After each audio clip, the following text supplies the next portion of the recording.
semuanya, perkenalkan aku Berliana Fanda. Aku juga mahasiswa gizi di Universitas Andalas, yaitu Fakultas Kesehatan Masyarakat. Jadi kita kedatangan tamu spesial nih di podcast kita hari ini. Jadi dengar-dengar kabar-kabarnya sih dia tuh seorang influencer dan juga seorang ahli gizi nih teman-teman di media sosial juga. Boleh perkenalkan dirinya, Kak? Baik, terima kasih kepada Beber. Perkenalkan, nama aku Najwa Hasanah, biasa dipanggil Najwa. Di sini aku diundang sebagai ahli gizi nih teman-teman, sekaligus influencer di media sosial. Terima kasih Beber. Oke, sama-sama Kak Najwa. Kak Najwa, apa kabarnya hari ini? Kabar baik, alhamdulillah. Terus makasih udah mengundang aku di sini untuk berbagi informasi nih sama teman-teman. Alhamdulillah, kabarnya baik ya. Kak Najwa ini kan seorang ahli gizi dan juga seorang influencer. Nah, apa sih tipsnya dari Kak Najwa yang awalnya mendorong Kak Najwa itu menjadi seorang ahli gizi dan juga sekaligus influencer nih Kak Najwa? Jadi yang mendorong aku untuk menjadi influencer di media sosial ini sebenarnya di masyarakat luas itu kan masih banyak nih Beber beredar informasi simpang siur tentang gizi. Jadi aku di sini ya, untuk membenarkan informasi simpang siur tersebut. Jadi nggak ada lagi nih yang namanya mitos-mitos tentang gizi di masyarakat luas gitu. Upayanya seperti itu ya teman-teman. Apalagi nih guys, di media sosial itu kan banyak kayak cara efektif gitu, kayak cara lintas gitu untuk membagi informasi gitu ya. Betul, guys.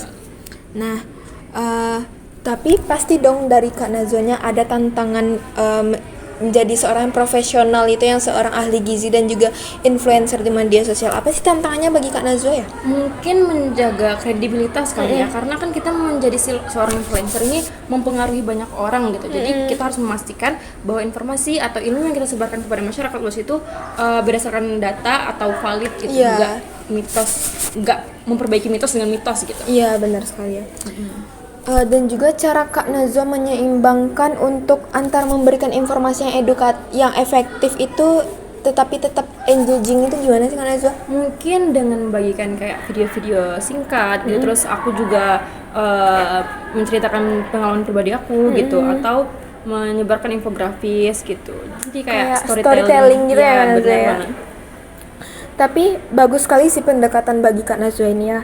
Bagaimana secara Kak Najwa itu menanggapi komentar, kan Kak Najwa ini influencer ya, pasti itu berkaitan dengan media sosial ya. Gimana sih cara Kak Najwa itu menanggapi komentar-komentar negatif kayak haters dari Kak Najwa itu? Gimana sih cara Kak Najwa menanggapinya? Mungkin kalau komentar jahat pasti ada lah di mana-mana kan. Dan tidak setuju pasti ada. Iya, pasti ada gitu. Cuman kembali lagi ke niat awal aku di sini untuk edukasi, menyebar atau membagikan informasi kepada masyarakat luas. Jadi kalau misalnya komentar jahatnya itu membangun atau mengubah diri aku menjadi lebih baik, itu aku menerima dengan lapang dada, alhamdulillah. Tapi kalau misalnya cuman kayak hate speech yang nggak berguna, aku abain aja sih Kak Najwa ya. Inspiratif sekali ya Kak Najwa ini ya. Bagi para pendengar yang ingin mulai hidup sehat, bingung mulainya dari mana, ada nggak tips dari Kak Najwa? Kalau misalnya bingung mulai dari mana, itu mungkin bisa dimulai dari hal-hal kecil kayak minum air putih yang cukup, istirahat yang cukup, nggak boleh begadang gitu. Kalau air putih ini sendiri untuk manusia itu bisa 8 gelas atau 2 liter per hari itu untuk kebutuhannya. Terus apalagi ya, mungkin kayak makan makanan yang 4 sehat 5 sempurna. Ya. Tipsnya sangat berguna ya, apalagi di kalangan anak kos. Dulu Kak Najwa ngekos nggak waktu jadi mahasiswa? Ngekos. Dulu tuh Kak Najwa itu makannya kayak siap saji, kayak misalnya udah capek nih pulang kuliah itu boleh nggak sih kita tuh selalu makan makanan yang siap saji, kayak makan yang seafood atau apa kayak gitu, kayak atau mie? Sesuatu yang berlebihan itu tentu nggak baik ya Ber ya. Jadi nggak dianjurkan juga gitu. Jadi lebih baik itu masak sendiri. Kita tahu gimana cara ngolahnya, kita tahu kandungan gizi apa yang terkandung di situ, kita tahu kita menambahkan apa-apa saja di dalamnya. Jadi nggak ada yang berlebihan, kayak misalnya terlalu banyak menggunakan garam atau terlalu banyak menggunakan minyak gitu, atau terlalu banyak menggunakan pengawet kayak MSG gitu ya. Oke, jadi kayak sarannya itu pas kita tuh minimal itu ada buah dan sayur sih di kos kita itu ya teman-teman. Apalagi bagi teman-teman yang mahasiswa kos yang mager-mager buat masak itu tipsnya itu ya apa ya, minimal ada buah dan sayur sih di kosnya, karena masak sayur itu gampang loh teman-teman, ya gampang banget. Jadi setiap makan tuh harus ada sayur ya teman-teman. Iya, biar gizi kita itu tetap seimbang ya, Iya, kan. betul banget, Ber.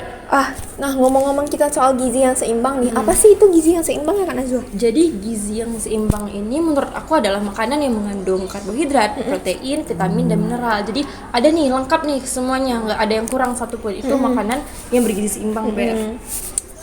Kayak pokoknya yang ada protein, karbohidrat, iya, betul. kayak mineralnya juga ya Kak Najwa ya. Dan juga pasti dong waktu pagi-pagi Kak Najwa selalu sarapan nggak Kak Najwa? Insya Allah disempatkan selalu sarapan. Kayak selalu disempat-sempatin ya guys. Iya. Tapi kenapa sepenting itu sih sarapan? Karena sarapan ini kan di pagi hari ya teman-teman. Sebelum kita tuh memulai hari. Jadi untuk memulai hari yang berat atau memulai hari yang ringan pun kita tuh butuh energi yang cukup gitu untuk menjalani hari-hari supaya tidak kelelahan atau capek contohnya. Jadi pokoknya harus ada energi yang cukup untuk menjalani hari tersebut.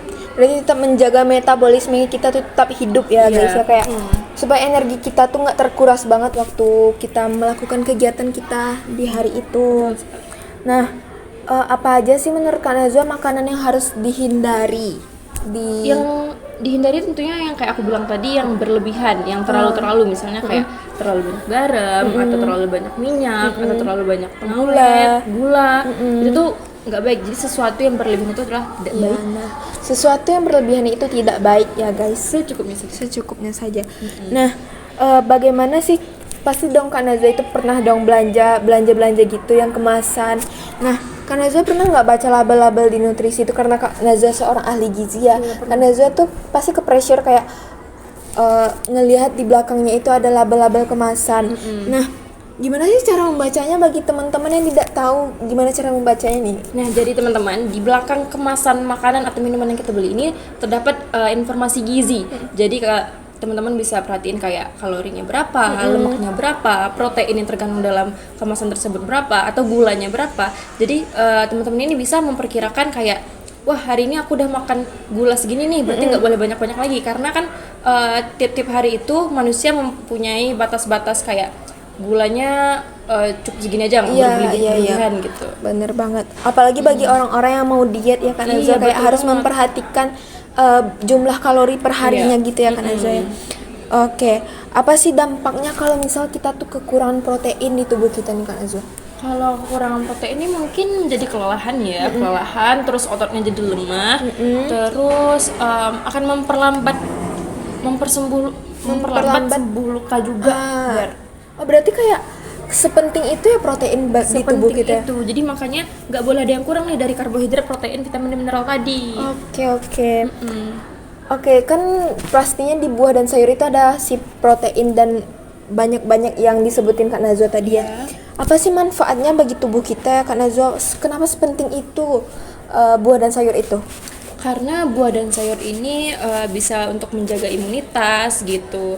Terus banyak kayak vitamin juga dan juga mineral dan serat yang sudah Kak Najwa sebutin tadi ya guys. Oke. Tapi banyak sih orang-orang yang misal milih makanan itu misal ini banyak lemaknya. Apakah semua lemak itu buruk bagi Kak Najwa? Enggak dong. Karena lemak ini enggak semuanya buruk teman-teman, karena ada lemak baik juga kayak lemak omega 3 di ikan, terus lemak jenuh di alpukat dan kacang-kacangan itu baik teman-teman. Jadi enggak semua lemak, jangan mengatasnamakan lemak itu jahat atau buruk gitu. Ya, jangan semuanya buruk. Iya, karena orang-orang pasti mikirnya banyak banget lemaknya, jadi mereka nggak mau makan gitu. Padahal di setiap makanan itu pasti ada lemaknya, dan itu juga nggak semuanya jahat ya teman-teman. Apalagi yang disebutkan Kak Najwa tadi, ada lemak di ikan, ada lemak di omega 3. Sebenarnya itu penting loh bagi tubuh kita ya teman-teman ya. Betul banget, Per. Oke, apa itu bagi Kak Najwa cara menjaga pola makan sehat tapi budget kita tuh terbatas, itu gimana sih Kak Najwa? Ini tips-tips bagi anak kos ya. Anak kos banget. Jadi jangan berlebihan, jangan banyak, tapi terpenuhi ya nih yang tadi yang aku bilang, kayak karbohidratnya terpenuhi, proteinnya terpenuhi, vitamin dan mineral itu terpenuhi. Vitamin dan mineral ini kan dari buah dan sayur ya, jadi sempatkan setiap makan itu makan sayur guys. Jadi Lebih milih masak sendiri aja nggak sih Kak Nazwa? masak sendiri aja. Pilih bahan-bahan yang lokal Iya, juga. betul sekali. Oke, jadi kayak sebenarnya protein, karbohidrat, vitamin, mineral itu nggak mahal teman-teman. Banyak kok di pasar atau di toko-toko buah atau sayur itu sebenarnya udah mencukupi di dalam tubuh kita gitu loh teman-teman. Kayak nggak susah itu kok untuk hidup sehat, tetapi susah untuk menghindari pola makan yang tidak sehat gitu. Iya, Kayak ada apalagi di universitas di Unan ya, apalagi ya banyak sekali yang kayak jajan-jajanan yang menarik kita gitu loh, kayak aduh aku mau makan ini deh, padahal itu nggak baik, apalagi di pinggir jalan ya teman-teman. Semua yang menarik itu belum tentu sehat atau Iya baik. bener sekali, apalagi yang warnanya menonjol gitu ya. Iya, itu sangat tidak baik sih teman-teman ya. Jadi tips bagi teman-teman yang ingin menjaga pola makan hidup sehat atau menjaga gizi yang seimbang itu, kalau menurut aku dan Kak Nazwa tadi ya, masak sendiri, pilih-pilih bahan yang lokal gitu. Untuk anak kos boleh banget nih nonton podcast kita hari ini, karena ini sangat-sangat berguna ya tips-tipsnya bagi anak-anak kos juga. Oke, mungkin sekian sih podcast kita hari ini ya Kak Nazwa. Terima kasih udah menyempatkan hadir di podcast kita hari ini, padahal sesibuk itu ya Kak Nazwa ya. Oke, terima kasih Kak Nazwa. Sama-sama Beber. Aku juga senang banget bisa berbagi sama teman-teman di rumah nih. Apalagi teman-teman yang Kak Nazwa ini banyak banget dong itu manfaatnya bagi kita semua gitu ya teman-teman ya. Alhamdulillah, juga pahala kalau bagi Kak Nazwa ya. Oke, kita cukupkan podcast kita hari ini. Sampai jumpa di podcast lain. Assalamualaikum.